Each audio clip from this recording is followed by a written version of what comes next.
Cześć rolnicy, rolniczki oraz wszyscy entuzjastyści rolnictwa. Witam na kanale Biodynamiczni. Dziś rozpoczynamy nową serię, a mianowicie biodynamika po prostu. Będziemy się zajmowali zagadnieniami oraz wszystkim, co otacza tę tematykę. Wiele osób myśli, że biodynamika to tylko czary, że to zajmowanie się oddziaływaniem gwiazd, że to łajno napchane w rogi krowie oraz kalendarz. A ludzie, którzy się tym zajmują, chodzą w takich czapeczkach. A ja wam udowodnię, że wcale tak nie jest. I to żadna magia, to tylko wiele lat doświadczeń i nauki. Pozdrawiam, zachęcam do subskrybowania, oglądania i zapraszam na pierwszy materiał.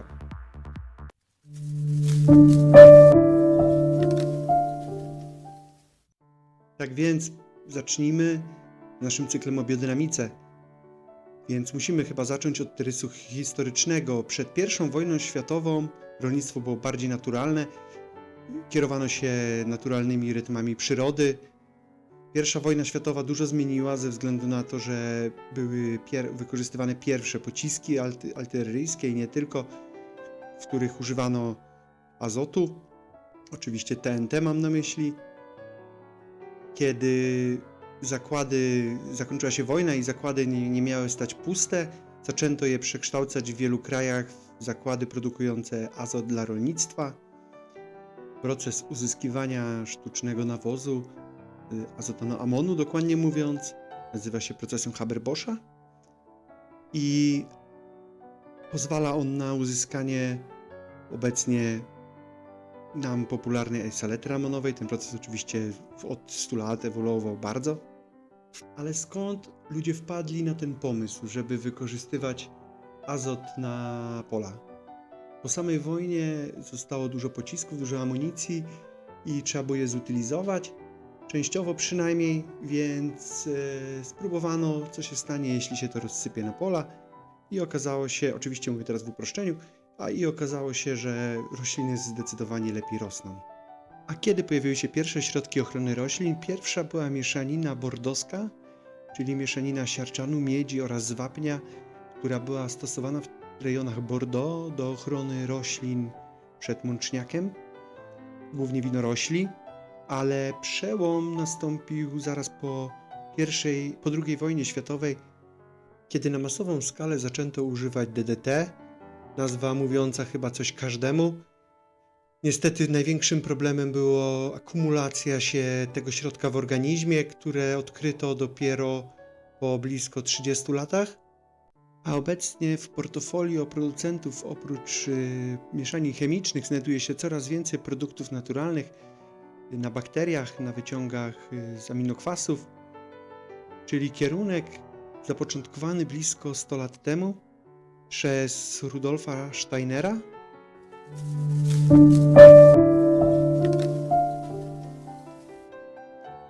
Kim właściwie był ten jegomość? Był tak naprawdę człowiekiem renesansu, człowiekiem obdarzony wszechtalentami medycznym, filozoficznym, ekonomicznym i przy końcówce swojego życia również rolniczym. Pochodził z górskiej wioski w Austrii, gdzie poznawał rolnictwo i w roku 1924 postanowił zrobić wykład dla rolników, na którym opowiedział swoje spostrzeżenia, cały czas podkreślając, że są to tylko wskazówki, a oni cały czas mają patrzeć do przodu, mają cały czas się rozwijać i zastanawiać się nad tymi metodami, które on przekazuje, nie brać ich w ciemno, co ważne. Ciekawostką dla wszystkich może być, że ta książka, kurs rolniczy, niejako Biblia dla wszystkich biodynamików, nigdy nie została przez niego napisana. Jest to zbiór wykładów, które wygłosił w 1924 w Kobierzycach, w miejscowości obecnie na terenie Polski. Wcześniej, jak on wygłaszał te wykłady, było to teren Niemiec. Jest to miejscowość pod Wrocławiem. Wygłosił te wykłady na temat rolnictwa biodynamicznego przy niejako okazji kongresu, który odbywał się we Wrocławiu, co dla mnie osobiście jest bardzo ważne wielokrotnie w książce i wielokrotnie można natknąć się na to, że powtarzał, że to są tylko wskazówki, że to są tylko przykłady dobrych metod. Jest to wskazanie drogi dla przyszłych pokoleń, żeby jeść zdrową żywność, żeby być tym, co jemy, a nie jasna księga tego, co mamy robić, żeby było dobrze. Kazał się cały czas rozwijać, kazał patrzeć na nowoczesne technologie, które mogą nam pomóc. Oczywiście jako ezoteryk nie omieszkał powiedzieć, żeby uważać również na wiele rzeczy, żeby nami nie zawładnęła moc lucyferyczna, żeby nie popaść w obłęd nowoczesności. Ale co tak naprawdę wynikało z tych jego wykładów? Bardzo ogólnie chciałem się tym dzisiaj zająć, więc przejdźmy do drugiej części.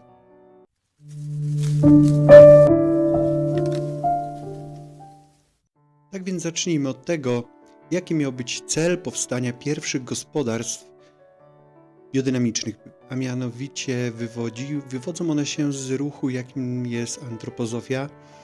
Tak jak opowiedziałem wcześniej o Rudolfie Steinerze, który to zapoczątkował, tak te gospodarstwa również miały w myśl jego wielu innych wykładów budować ruch kulturalny i społeczny wokół wsi, wokół rolnika, wokół gospodarstwa pojedynczego, miały dawać ludziom zatrudnienie i zapewniać im zdrowe pożywienie.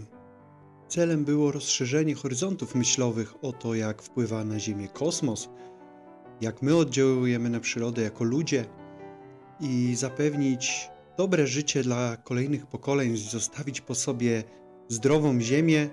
Więc jaka myśl przewodnia towarzyszy gospodarstwom biodynamicznym?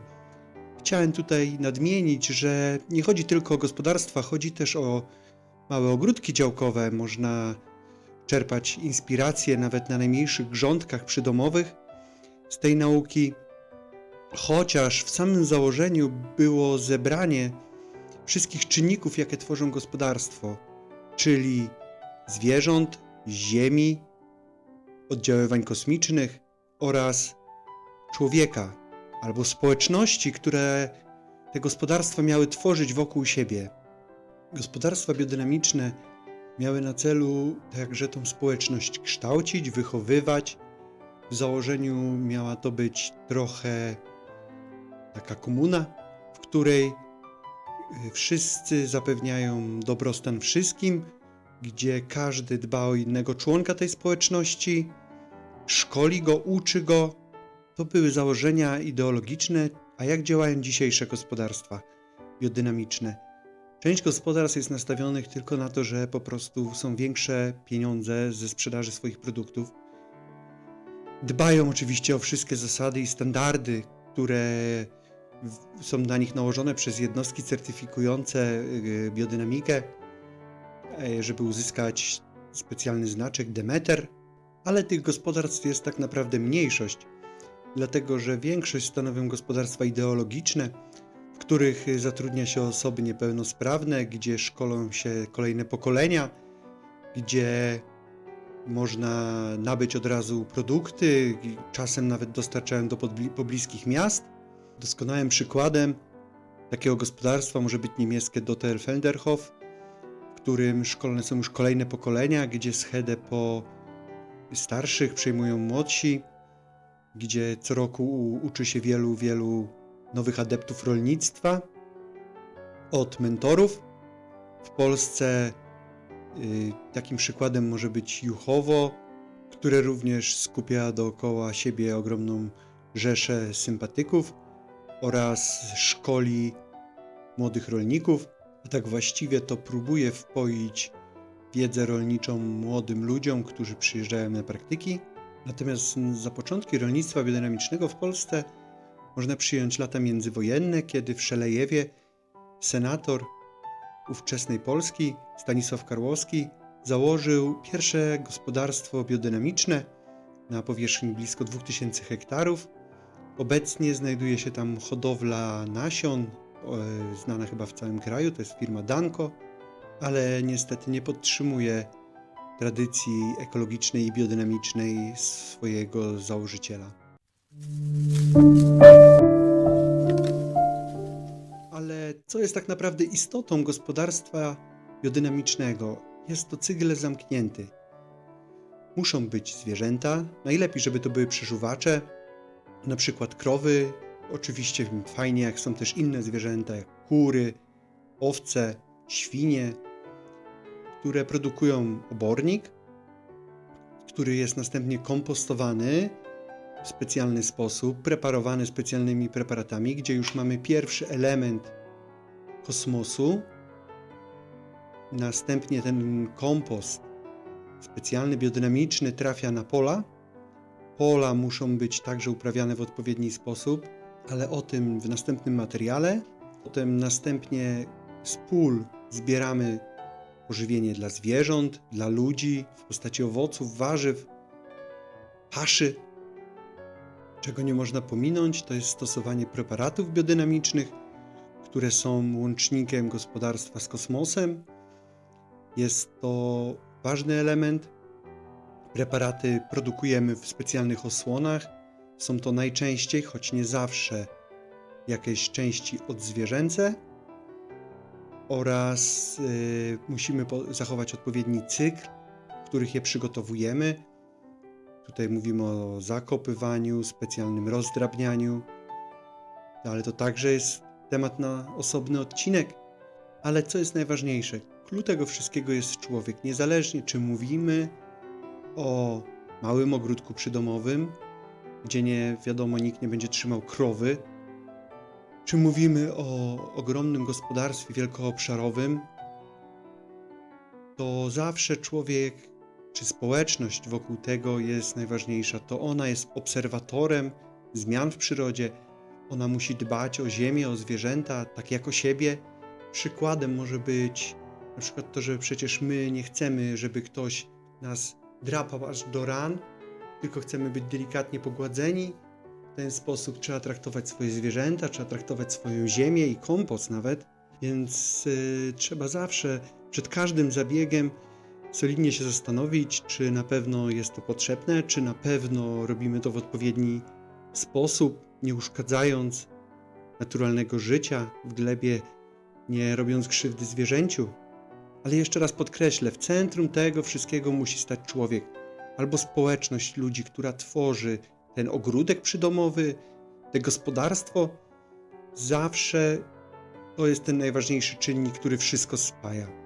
Bez człowieka nie ma gospodarstwa.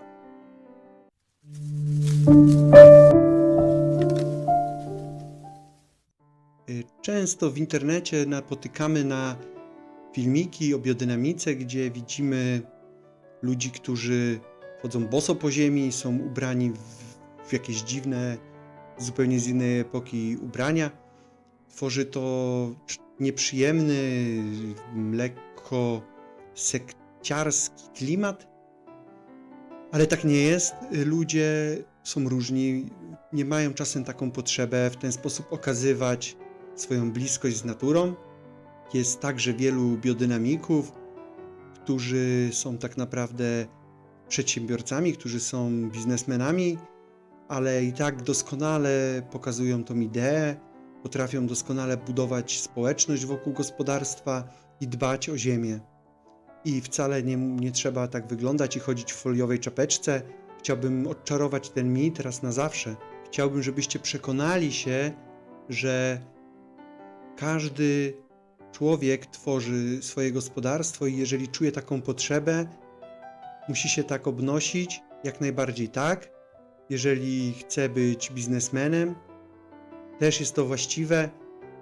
Każdy jest panem na swojej ziemi i ma prawo rządzić u siebie po swojemu, jeżeli to jest wszystko zgodne z naturalnymi cyklami przyrody. Tak jak wielu przydomowych ogrodników stosuje kalendarz biodynamiczny i nikt się temu specjalnie nie dziwi, tak inni mogą okazywać swoje przywiązanie do ziemi w każdy dowolny sposób.